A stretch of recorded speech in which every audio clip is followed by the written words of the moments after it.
உத்தரப்பிரதேச மாநிலம் பிரயாக்ராஜில் போக்குவரத்து நெரிசலில் வழக்கறிஞர்கள் சிக்கி தவிப்பதால் அலகாபாத் நீதிமன்றத்தில் வழக்குகள் அடுத்தடுத்து நிலுவையில் உள்ளது.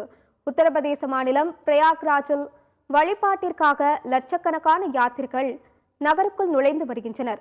இதனால் சுமார் 300 கிலோமீட்டர் தூரத்திற்கு வாகனங்கள் ஒன்றன் பின் ஒன்று அணிவகுத்து நிற்கும் நிலை காணப்படுகிறது. இந்த கடும் போக்குவரத்து நெரிசலில் பொதுமக்கள் மட்டுமின்றி வழக்கறிஞர்கள், காவல்துறையினர், மருத்துவர் என பலரும் சிக்கி தவிக்கின்றனர்.